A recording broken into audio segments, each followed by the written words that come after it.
ಎಲ್ಲರಿಗೂ ನಮಸ್ಕಾರ ಸ್ನೇಹಿತರೆ. ಈ ಭೂಮಿಯ ಮೇಲೆ ಅನೇಕ ಅದ್ಭುತ ಸಸ್ಯಗಳಿವೆ. ಅವುಗಳಲ್ಲಿ ಪ್ರತಿಯೊಂದು ಒಂದಲ್ಲ ಒಂದು ವಿಶೇಷತೆಯನ್ನು ಹೊಂದಿವೆ. ವಾಸ್ತವವಾಗಿ ಭೂಮಿಯ ಮೇಲೆ ನಿಷ್ಪ್ರಯೋಜಕ ಸಸ್ಯ ಎಂದು ಯಾವುದೂ ಇಲ್ಲ. ಯಾವುದಕ್ಕೆ ಯಾವುದು ಉಪಯೋಗವಾಗುತ್ತದೆ, ಎಷ್ಟು ಪ್ರಮಾಣದಲ್ಲಿ ಬಳಸಬೇಕು ಎಂದು ತಿಳಿಯದೆ ನಾವು ಅದನ್ನು ಕಳೆಗಿಡವೆಂದು ನೋಡುತ್ತೇವೆ. ಆದರೆ ಆ ಗಿಡವನ್ನು ಹೇಗೆ ಬಳಸಬೇಕೆಂದು ತಿಳಿದರೆ ಒಂದು ಸಾಮಾನ್ಯ ಗಿಡವು ನಮ್ಮ ಆರೋಗ್ಯಕ್ಕೆ ರಕ್ಷೆಯಾಗಿ ನಿಲ್ಲುವ ಶಕ್ತಿಶಾಲಿ ಔಷಧಿಯಾಗಿ ಬದಲಾಗುತ್ತದೆ. ಇಂದು ನಾವು ರಸ್ತೆಗಳ ಪಕ್ಕದಲ್ಲಿ, ಹೊಲಗಳ ಬೇಲಿಗಳ ಉದ್ದಕ್ಕೂ, ಪಾಳು ಬಿದ್ದ ಪ್ರದೇಶಗಳಲ್ಲಿ ಒಂದು 100 ಸಂಖ್ಯೆಯಲ್ಲಿ ಹೇರಳವಾಗಿ ಕಂಡುಬರುವ ಒಂದು ವಿಶೇಷವಾದ ಗಿಡದ ಬಗ್ಗೆ ತಿಳಿದುಕೊಳ್ಳೋಣ. ಅದೇ ಬೇಲಿಯ ಹೂಗಳ ಗಿಡ. ಇದನ್ನು ವೈಜ್ಞಾನಿಕವಾಗಿ ಲಂಟಾನಾ ಕ್ಯಾಮರಾ ಎಂದು ಕರೆಯುತ್ತಾರೆ. ಲಂಟಾನಾದ ಮುಖ್ಯ ಲಕ್ಷಣಗಳು. ಲಂಟಾನ ಎಂಬುದು ಒಂದು ನಿತ್ಯ ಹರಿದ್ವರ್ಣ ಪೊದೆ ಸಸ್ಯ. ಇದು ಶೀತ ವಾತಾವರಣದಲ್ಲಿ ವಾರ್ಷಿಕ ಸಸ್ಯವಾಗಿ ವರ್ತಿಸಬಹುದು. ಅದರ ಹೂಗಳನ್ನು ಗೊಂಚಲುಗಳಲ್ಲಿ ಗುಂಪು ಮಾಡಲಾಗಿದೆ.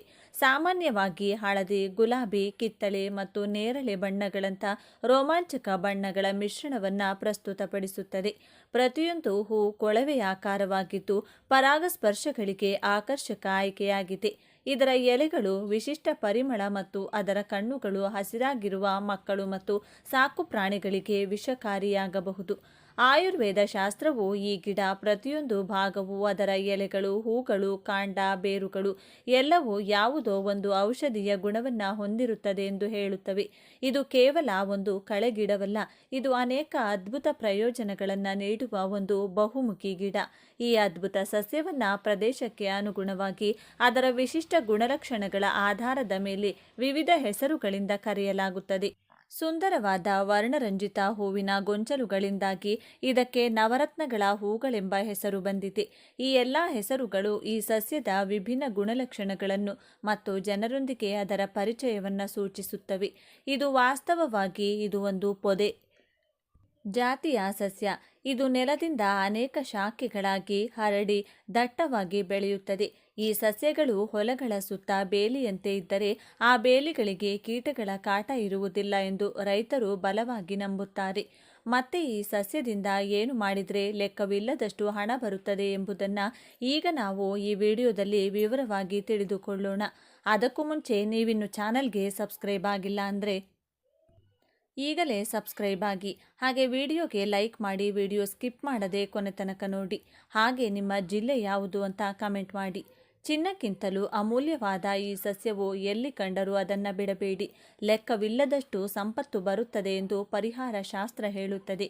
ಬೇಲಿಯ ಹೂಗಳ ಗಿಡಗಳು ರಸ್ತೆಗಳ ಎರಡೂ ಬದಿಗಳಲ್ಲಿರುವ ಖಾಲಿ ಜಾಗಗಳಲ್ಲಿ ಇವು ಚೆನ್ನಾಗಿ ಬೆಳೆಯುತ್ತವೆ. ಇವುಗಳ ಹೂಗಳು ನೋಡಿದ ತಕ್ಷಣ ಎಲ್ಲರನ್ನೂ ಆಕರ್ಷಿಸುತ್ತವೆ. ಒಂದೇ ಹೂವಿನ ಗುರುತುಗಳಲ್ಲಿ ಅನೇಕ ಬಣ್ಣಗಳ ಹೂಗಳಿರುವುದು ಈ ಗಿಡದ ವಿಶೇಷತೆ. ಈ ಬಣ್ಣದ ಹೂಗಳು ಮಕ್ಕಳನ್ನು ಬಹಳ ಆಕರ್ಷಿಸುತ್ತವೆ. ಮಕ್ಕಳು ಈ ಹೂಗಳಿಂದ ವಿವಿಧ ಆಟಗಳನ್ನು ಆಡುತ್ತಾರೆ. ಈ ಹೂಗಳು ನೋಡಲು ಬಹಳ ಸುಂದರವಾಗಿ ಕಾಣುತ್ತವೆ. ಗದ್ದೆಗಳಿಗೆ ರಕ್ಷಣೆಯಾಗಿ ಬೇಲಿಗಳಾಗಿ ಇವುಗಳನ್ನು ಬಳಸುತ್ತಾರೆ. ಈ ಹೂಗಳಲ್ಲಿರುವ ಜೇನನ್ನ ಪಕ್ಷಿಗಳು, ಜೇನುನೊಣಗಳು, ಚಿಟ್ಟೆಗಳು ಸೇವಿಸುತ್ತವೆ. ಚಿಟ್ಟೆಗಳು ಈ ಗಿಡದ ಮೇಲೆ ಕುಳಿತಾಗ ಆ ದೃಶ್ಯ ನೋಡುವವರಿಗೆ ಬಹಳ ಸುಂದರವಾಗಿ ಕಾಣುತ್ತದೆ. ಈ ಸಸ್ಯಕ್ಕೆ ನಮ್ಮ ಪರಿಹಾರ ಶಾಸ್ತ್ರದಲ್ಲಿ ಬಹಳ ಪ್ರಾಮುಖ್ಯತೆ ಇದೆ. ಅಮಾವಾಸ್ಯೆಯ ದಿನ ಅಥವಾ ಹುಣ್ಣಿಮೆಯ ದಿನ ಈ ಗಿಡದ ಸಣ್ಣ ಕೊಂಬೆಗಳನ್ನು ತಂದು ಮನೆಯ ಪ್ರವೇಶ ದ್ವಾರದಲ್ಲಿ ಕಟ್ಟೋದ್ರಿಂದ ಅಥವಾ ಮನೆಯ ಮುಂದೆ ಅಂದರೆ ಗೇಟ್ ಬಳಿ ಇಡುವುದರಿಂದ ನರದೋಷ, ಕೆಟ್ಟ ದೃಷ್ಟಿ ಅಥವಾ ಕೆಟ್ಟ ಶಕ್ತಿಗಳ ಪ್ರಭಾವ ದೂರವಾಗುತ್ತದೆ. ಮುಖ್ಯವಾಗಿ ನಕಾರಾತ್ಮಕ ಶಕ್ತಿಗಳಿಂದ ಮನೆಯನ್ನು ರಕ್ಷಿಸಲು ಈ ಕೊಂಬೆಗಳನ್ನು ರಕ್ಷಣಾ ಕವಚವೆಂದು ಪರಿಗಣಿಸಲಾಗುತ್ತದೆ. ಶತ್ರುಗಳಿಂದ ರಕ್ಷಣೆ ಪಡೆಯಲು ಈ ಸಸ್ಯದ ಬೇರನ್ನು ಸಂಗ್ರಹಿಸಿ ಆ ಬೇರನ್ನು ಸ್ವಚ್ಛವಾಗಿ ತೊಳೆದು ಧೂಪ ತೋರಿಸಿ ನಂತರ ಆ ಬೇರನ್ನು ತಾಯ್ತದಲ್ಲಿ ಇಟ್ಟು ಅದನ್ನು ಕುತ್ತಿಗೆಗೆ ಧರಿಸಿದರೆ ಶತ್ರುಗಳಿಂದ ರಕ್ಷಣೆ ಸಿಗುತ್ತದೆ. ಆದರೆ ಇದು ಬಹಳ ಗೌಪ್ಯವಾದ ವಿಧಾನವಾಗಿದ್ದರಿಂದ ಯಾರಿಗೂ ಹೇಳದೆ ಈ ತಾಯ್ತಗಳನ್ನು ಧರಿಸಬೇಕು. ಅದೇ ರೀತಿ ಚಿಕ್ಕ ಮಕ್ಕಳಿಗೆ ದೃಷ್ಟಿದೋಷ ತಗುಲಿದ್ರೆ ಈ ಗಿಡದ ಕಾಯಿಗಳನ್ನು ತಂದು ಆ ಕಾಯಿಗಳನ್ನು ಎಡಗೈಯಲ್ಲಿ ಹಿಡಿದುಕೊಂಡು ಆ ಕಾಯಿಗಳಿಂದ ದೃಷ್ಟಿ ತೆಗೆದು ನಂತರ ಅವುಗಳನ್ನು ಬೆಂಕಿಯಲ್ಲಿ ಹಾಕಬೇಕು. ಹೀಗೆ ಮಾಡಿದರೆ ದೃಷ್ಟಿದೋಷ ಸುಲಭವಾಗಿ ನಿವಾರಣೆಯಾಗುತ್ತದೆ. ಇನ್ನು ಧನಲಾಭವಾಗಬೇಕೆಂದು ಬಯಸುವವರು ಈ ಗಿಡದ ಹಣ್ಣಾದ ಕಾಯಿಗಳಿರುತ್ತವೆ ಅಲ್ಲವೇ, ಆ ಕಾಯಿಗಳನ್ನು ತಂದು ಆ ಕಾಯಿಗಳನ್ನು ತರಿತರಿಯಾಗಿ ಜಜ್ಜಿ ನೀರಿನಲ್ಲಿ ಬೆರೆಸಿ ಆ ನೀರಿಗೆ ಚಿಟಿಕೆ ಅರಿಶಿನ ಬೆರೆಸಿ ನಂತರ ಅವುಗಳನ್ನು ನಿಮ್ಮ ಮನೆಯ ಸುತ್ತಲೂ ರಕ್ಷಣೆಯಾಗಿ ಸಿಂಪಡಿಸಬೇಕು. ಹೀಗೆ ಸಿಂಪಡಿಸಿದರೆ ನಿಮ್ಮ ಮನೆಯಲ್ಲಿನ ದಾರಿದ್ರ್ಯವೆಲ್ಲವೂ ತಕ್ಷಣವೇ ಹೊರಟು ಹೋಗುತ್ತದೆ. ಲಕ್ಷ್ಮೀದೇವಿ ನಿಮ್ಮ ಮನೆಯಲ್ಲಿ ನೆಲೆಸುತ್ತಾಳೆ. ಮನೆಯಲ್ಲಿ ಹಣ ಹೆಚ್ಚುತ್ತದೆ. ನಿಮ್ಮ ಮನೆಯ ಕಡೆಗೆ ಹಣ ಆಕರ್ಷಿತವಾಗುತ್ತದೆ. ಲೆಕ್ಕವಿಲ್ಲದಷ್ಟು ಸಂಪತ್ತು ಬಂದು ಸೇರುತ್ತದೆ. ಇವೆಲ್ಲವೂ ಶಾಸ್ತ್ರಗಳಲ್ಲಿ ಹೇಳಲಾದ ಪರಿಹಾರಗಳು. ಹೀಗೆ ಪರಿಹಾರಗಳ ದೃಷ್ಟಿಯಿಂದ ಮಾತ್ರವಲ್ಲ, ಆರೋಗ್ಯದ ದೃಷ್ಟಿಯಿಂದಲೂ ಈ ಬೇಲಿಯ ಹೂಗಳ ಗಿಡಕ್ಕೆ ಹೆಚ್ಚು ಪ್ರಾಮುಖ್ಯತೆ ಇದೆ. ಮುಖ್ಯವಾಗಿ ಬುಡಕಟ್ಟು ಜನರು ಈ ಗಿಡಗಳನ್ನು ಔಷಧಿಯಾಗಿ ಹೆಚ್ಚಾಗಿ ಬಳಸುತ್ತಾರೆ.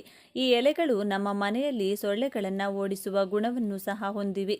ಈ ಒಣಗಿದ ಎಲೆಗಳನ್ನು ನಾವು ಧೂಪದಂತೆ ಸುಟ್ಟರೆ ಆ ಹೊಗೆಗೆ ಸೊಳ್ಳೆಗಳು ಮನೆಯಿಂದ ಹೊರಗೆ ಓಡಿ ಹೋಗುತ್ತವೆ. ಇದಕ್ಕಾಗಿ ನೀವು ಒಣಗಿದ ಎಲೆಗಳನ್ನು ಸಂಗ್ರಹಿಸಬೇಕು ಅಥವಾ ಹಸಿ ಎಲೆಗಳನ್ನು ಚೆನ್ನಾಗಿ ಒಣಗಿಸಬೇಕು. ಎಲೆಗಳು ಸಂಪೂರ್ಣವಾಗಿ ಒಣಗಿದ ನಂತರ ಒಂದು ಹಿಡಿ ಎಲೆಗಳನ್ನು ಮಣ್ಣಿನ ಮಡಿಕೆಯಲ್ಲಿ ಹಾಕಿ ಅದರ ಮೇಲೆ ಒಂದು ಕರ್ಪೂರದ ಬಿಲ್ಲೆಯನ್ನು ಇಟ್ಟು ಸುಡಬೇಕು. ಅದರಿಂದ ಹೊಗೆ ಬರುತ್ತದೆ. ಈ ಹೊಗೆ ಬರುತ್ತಿರುವ ಮಡಕೆಯನ್ನು ಮನೆಯ ಮಧ್ಯದಲ್ಲಿಟ್ಟು ಬಾಗಿಲುಗಳು, ಕಿಟಕಿಗಳನ್ನು ಎಲ್ಲವನ್ನ ಮುಚ್ಚಬೇಕು. 5 ನಿಮಿಷಗಳ ನಂತರ ಮುಖ್ಯ ದ್ವಾರವನ್ನು ತೆರೆದು ಇನ್ನೊಂದು 5 ನಿಮಿಷ ಹಾಗೆ ಇಡಬೇಕು. ಹೀಗೆ ಮಾಡೋದ್ರಿಂದ ಸಾಯದೆ ಉಳಿದ ಸೊಳ್ಳೆಗಳು ಮುಖ್ಯ ದ್ವಾರದ ಮೂಲಕ ಹೊರಗೆ ಹೋಗುತ್ತವೆ. ಇನ್ನು ಮುಖ್ಯ ದ್ವಾರವನ್ನು ಮುಚ್ಚಿ ಆರಾಮವಾಗಿ ನಿದ್ರಿಸಬಹುದು. ಇಂದಿಗೂ ಅನೇಕ ಗ್ರಾಮಗಳಲ್ಲಿ, ವಿಶೇಷವಾಗಿ ಗ್ರಾಮೀಣ ಪ್ರದೇಶಗಳಲ್ಲಿ ಈ ಎಲೆಗಳನ್ನು ಹೀಗೆ ಸೊಳ್ಳೆಗಳನ್ನು ಓಡಿಸಲು ಬಳಸುತ್ತಾರೆ. ಈ ಗಿಡದ ಎಲೆಗಳನ್ನು ಹಾವು ಕಡಿತಕ್ಕೆ ಪರಿಹಾರವಾಗಿ ಬುಡಕಟ್ಟು ಜನರು ಔಷಧಿಯಾಗಿ ಬಳಸುತ್ತಾರೆ. ಹಾವು ಕಚ್ಚಿದ ಜಾಗದಲ್ಲಿ ಈ ಎಲೆಗಳನ್ನು ಅರೆದು ರಸವನ್ನು ಹಚ್ಚಿದರೆ ವಿಷದ ಪರಿಣಾಮ ಕಡಿಮೆಯಾಗುತ್ತದೆ ಎಂಬುದು ಅವರ ನಂಬಿಕೆ. ಈ ಎಲೆಗಳನ್ನು ಬಿಸಿ ನೀರಿನಲ್ಲಿ ಹಾಕಿ ಆವಿಯನ್ನು ಸೇವಿಸುವುದರಿಂದ ಶ್ವಾಸಕೋಶ ಸಂಬಂಧಿ ಕಾಯಿಲೆಗಳಾದ ಶೀತ, ಕೆಮ್ಮು ಇತ್ಯಾದಿಗಳು ಗುಣವಾಗುತ್ತವೆ. ಕೀಲು ನೋವು ಅಥವಾ ಸಂಧಿವಾತ ಇದ್ದರೆ ಈ ಎಲೆಗಳಿಗೆ ಹರಳೆಣ್ಣೆ ಹೆಚ್ಚಿ ಸ್ವಲ್ಪ ಬಿಸಿ ಮಾಡಿ ಕೀಲುಗಳ ಮೇಲೆ ಕಟ್ಟಿದರೆ ನೋವು ಕಡಿಮೆಯಾಗುತ್ತದೆ. ಕೀಟಗಳು ಕಚ್ಚಿದ ಜಾಗದಲ್ಲಿಯೂ ಈ ಎಲೆಗಳನ್ನು ಅರೆದು ರಸವನ್ನು ಹಚ್ಚಿದರೆ ವಿಷದ ಪರಿಣಾಮ ಕಡಿಮೆಯಾಗುತ್ತದೆ. ಈ ಎಲೆಗಳ ರಸವನ್ನು ಸಣ್ಣ ಗಾಯಗಳು ಮತ್ತು ಹಣ್ಣುಗಳ ಮೇಲೆ ಹಚ್ಚಿದರೆ ಬೇಗನೆ ಗುಣವಾಗುತ್ತದೆ. ಇವುಗಳ ಒಣಗಿದ ಹೂಗಳನ್ನು ಕ್ಷಯರೋಗ ನಿರ್ಮೂಲನೆಗೆ ಔಷಧಿಯಾಗಿ ಬಳಸುತ್ತಾರೆ ಎಂದು ಕೆಲವು ಸಂಪ್ರದಾಯಗಳು ಹೇಳುತ್ತವೆ. ಇವುಗಳ ಎಲೆಗಳನ್ನು ಕೆಲವು ಪ್ರದೇಶಗಳಲ್ಲಿ ಚರ್ಮ ರೋಗಗಳಾದ ತುರಿಕೆ, ಹುಳುಕಡ್ಡಿ ಅಥವಾ ಸಣ್ಣ ಸಿಡುಬು ಮುಂತಾದವುಗಳಿಗೆ ಔಷಧಿಯಾಗಿ ಬಳಸುತ್ತಾರೆ. ಪ್ರಾಣಿಗಳು ಈ ಸಸ್ಯಗಳನ್ನು ಹೆಚ್ಚು ತಿನ್ನಬಾರದು. ಈ ಮರದ ಎಲೆಗಳನ್ನು ಪ್ರಾಣಿಗಳು ಅಂದರೆ ನಾವು ಸಾಕುವ ಎಮ್ಮೆಗಳು, ಮೇಕೆಗಳು, ಕುರಿಗಳು ಮುಂತಾದವು ತಿನ್ನದಂತೆ ಎಚ್ಚರಿಕೆ ವಹಿಸಬೇಕು. ಏಕೆಂದರೆ ಅವು ಸ್ವಲ್ಪ ತಿನ್ನುವುದಿಲ್ಲ, ಹೆಚ್ಚು ಪ್ರಮಾಣದಲ್ಲಿ ತಿನ್ನುತ್ತವೆ. ಹೀಗೆ ಹೆಚ್ಚು ಪ್ರಮಾಣದಲ್ಲಿ ತಿಂದರೆ ಈ ಸಸ್ಯವು ವಿಷವಾಗಿ ಅವುಗಳ ಸಾವಿಗೆ ಕಾರಣವಾಗಬಹುದು. ಆದ್ದರಿಂದ ಈ ಸಸ್ಯಗಳು ನಿಮ್ಮ ಸಾಕು ಪ್ರಾಣಿಗಳಿಗೆ ಸಿಗದಂತೆ ನೋಡಿಕೊಳ್ಳಿ. ಈ ಗಿಡದ ಬಗ್ಗೆ ಸಂಪೂರ್ಣವಾಗಿ ತಿಳಿದೇ ಇಲ್ಲಿಯವರೆಗೆ ಅನೇಕ ಜನರು ಇದನ್ನು ನಿಷ್ಪ್ರಯೋಜಕ ಮರವೆಂದು ಭಾವಿಸುತ್ತಿದ್ದಾರೆ. ಇದರ ಅನೇಕ ಉಪಯೋಗಗಳು ತಿಳಿಯದೆ ನಾವು ನಿರ್ಲಕ್ಷ್ಯ ಮಾಡುತ್ತಿದ್ದೇವೆ. ಗಿಡವನ್ನು ಕಿತ್ತು ಬಿಸಾಡದೆ ಇದನ್ನು ರಕ್ಷಿಸಿಕೊಂಡ್ರೆ ಅದು ನಮಗೆ ಮತ್ತು ನಮ್ಮ ಪರಿಸರಕ್ಕೆ ಬಹಳಷ್ಟು ಒಳ್ಳೆಯದನ್ನು ಮಾಡುತ್ತದೆ. ಆದ್ದರಿಂದ ನೀವು ಸಹ ಅನೇಕ ಉಪಯೋಗಗಳನ್ನು ಹೊಂದಿರುವ ಈ ಗಿಡಗಳೊಂದಿಗೆ ಈ ಸಲಹೆಗಳನ್ನು ಅನುಸರಿಸಿ ಉತ್ತಮ ಫಲಿತಾಂಶಗಳನ್ನು ಸಹ ಪಡೆಯಿರಿ. ಈ ವಿಡಿಯೋ ನಿಮಗೆ ಇಷ್ಟ ಆದರೆ ಲೈಕ್ ಮಾಡಿ, ಶೇರ್ ಮಾಡಿ. ಇಂತಹ ಹೆಚ್ಚಿನ ಉತ್ತಮ ಮಾಹಿತಿಗಳಿಗಾಗಿ ತಪ್ಪದೆ ನಮ್ಮ ಚಾನಲ್ನ ಸಬ್ಸ್ಕ್ರೈಬ್ ಮಾಡಿಕೊಳ್ಳಿ. ನಾಳೆ ಮತ್ತೊಂದು ವಿಡಿಯೋದೊಂದಿಗೆ ಪುನಃ ಭೇಟಿಯಾಗೋಣ. ವಾಸ್ತುಶಾಸ್ತ್ರದ ಪ್ರಕಾರ ಮನೆಯಲ್ಲಿ ಆಲೋವೆರಾ ಗಿಡವನ್ನು ಬೆಳೆಸುವುದು ತುಂಬ ಮಂಗಳಕರವೆಂದು ಪರಿಗಣಿಸಲಾಗಿದೆ. ಇದು ಮನೆಯಲ್ಲಿ ಅದೃಷ್ಟವನ್ನು ತರುತ್ತದೆ, ನಕಾರಾತ್ಮಕ ಶಕ್ತಿಗಳನ್ನು ತೆಗೆದುಹಾಕುತ್ತದೆ ಮತ್ತು ಸಕಾರಾತ್ಮಕ ಶಕ್ತಿಯನ್ನು ಹೆಚ್ಚಿಸುತ್ತದೆ ಎಂದು ನಂಬಲಾಗಿದೆ. ಆಲೋವೆರಾ ಮನೆಯಲ್ಲಿ ಬೆಳೆಯಲು ಸುಲಭ ಮತ್ತು ಉತ್ತಮವಾದ ಸಸ್ಯಗಳಲ್ಲಿ ಒಂದು. ಈ ಹಿನ್ನೆಲೆಯಲ್ಲಿ ವಾಸ್ತು ನಿಯಮಗಳ ಪ್ರಕಾರ ಆಲೋವೆರಾ ಗಿಡವನ್ನು ಯಾವ ದಿಕ್ಕಿನಲ್ಲಿ ನೆಡುವುದು ಉತ್ತಮ ಎಂದು ಇಂದು ತಿಳಿದುಕೊಳ್ಳೋಣ. ಸ್ನೇಹಿತರೆ, ನಮ್ಮೆಲ್ಲರಿಗೂ ಕೂಡ ಲಕ್ಷ್ಮೀ ಕಟಾಕ್ಷ ಬೇಕು ಅಂದರೆ ಲಕ್ಷ್ಮೀದೇವಿಯ ಆಶೀರ್ವಾದ, ಅನುಗ್ರಹ ಬೇಕು. ಲಕ್ಷ್ಮೀದೇವಿನ ಮೆಚ್ಚಿಸೋಕೆ ಅನೇಕ ಮಾರ್ಗಗಳಿವೆ.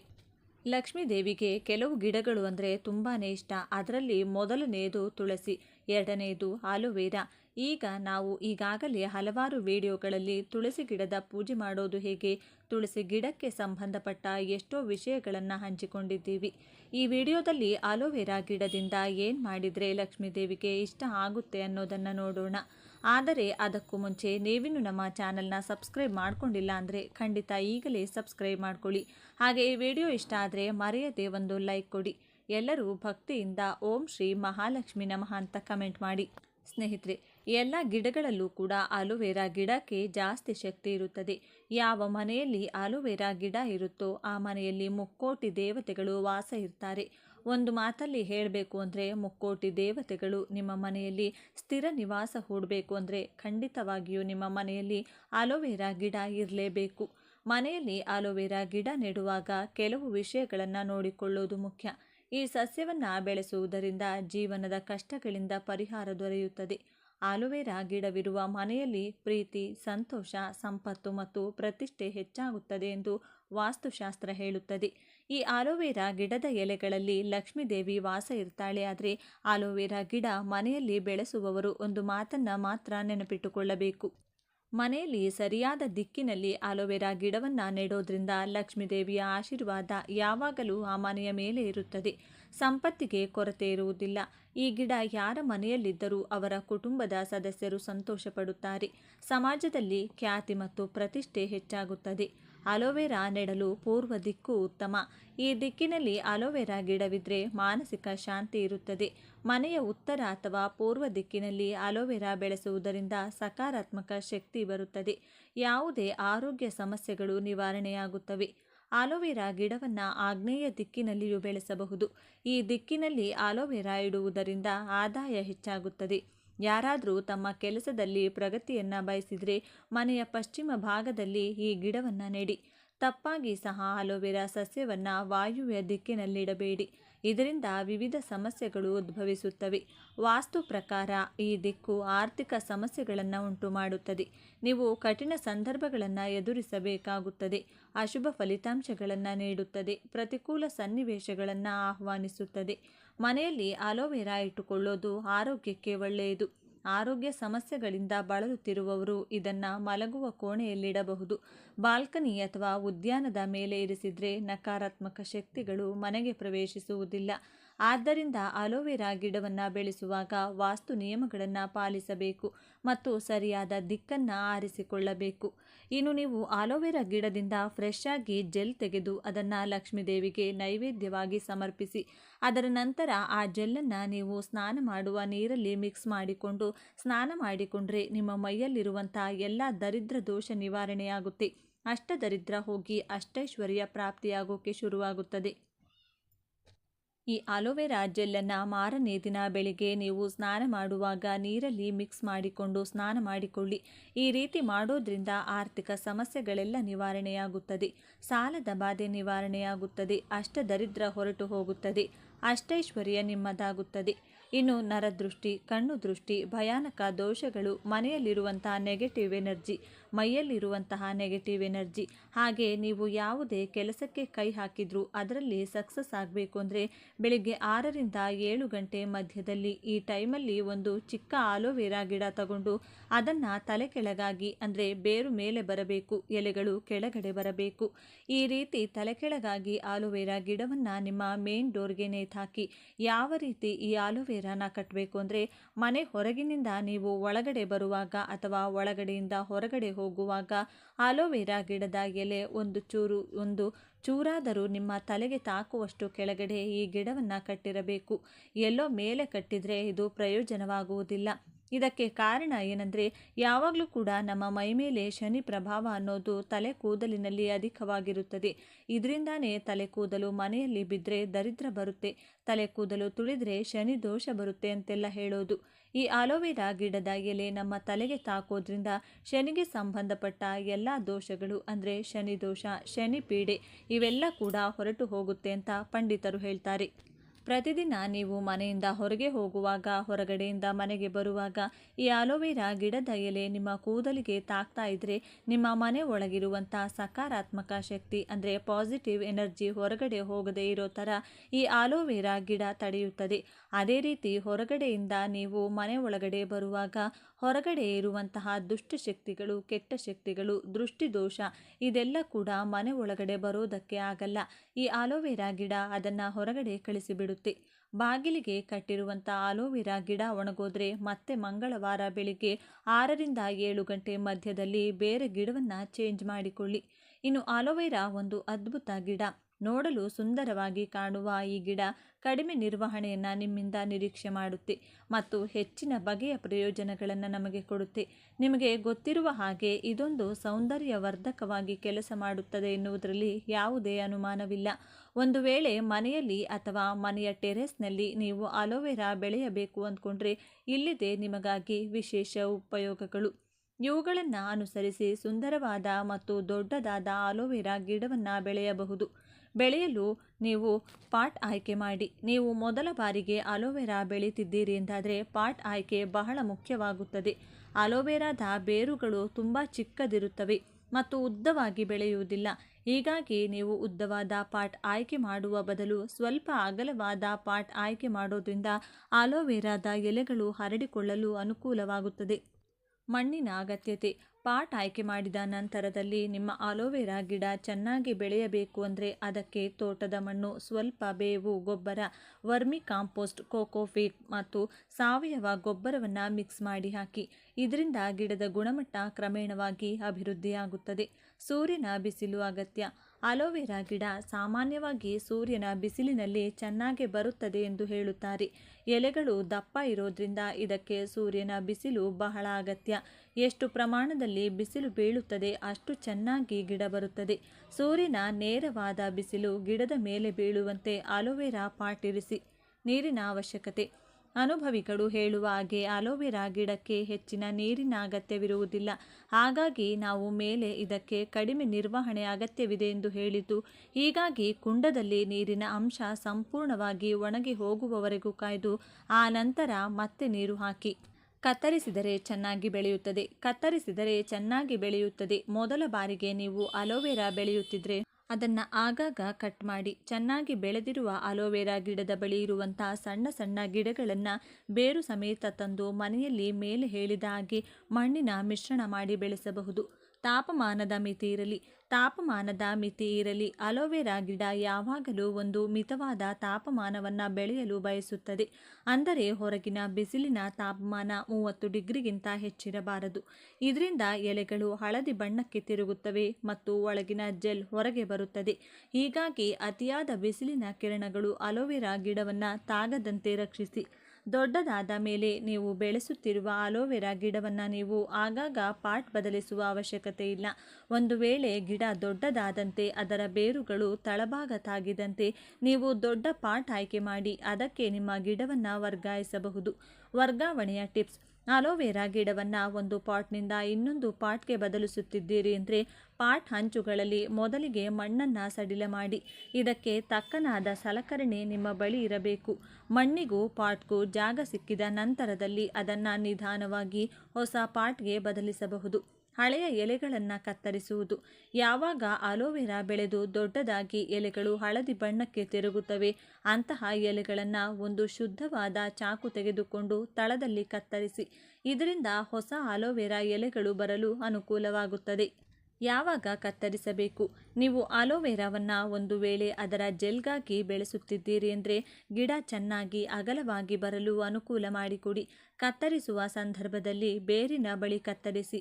ಹೀಗೆ ಮಾಡುವುದರಿಂದ ನಿಮಗೆ ಪೂರ್ಣ ಪ್ರಮಾಣದಲ್ಲಿ ಆಲೋವೆರಾ ಜೆಲ್ ಸಿಗುತ್ತದೆ. ಈ ವಿಡಿಯೋ ನಿಮಗೆ ಇಷ್ಟವಾದರೆ ಲೈಕ್ ಮಾಡಿ, ಶೇರ್ ಮಾಡಿ. ಇಂಥ ಹೆಚ್ಚಿನ ಉತ್ತಮ ಮಾಹಿತಿಗಳಿಗಾಗಿ ತಪ್ಪದೇ ನಮ್ಮ ಚಾನಲ್ನ ಸಬ್ಸ್ಕ್ರೈಬ್ ಮಾಡಿಕೊಳ್ಳಿ. ನಾಳೆ ಮತ್ತೊಂದು ವಿಡಿಯೋದೊಂದಿಗೆ ಪುನಃ ಭೇಟಿಯಾಗೋಣ. ಧನ್ಯವಾದಗಳು.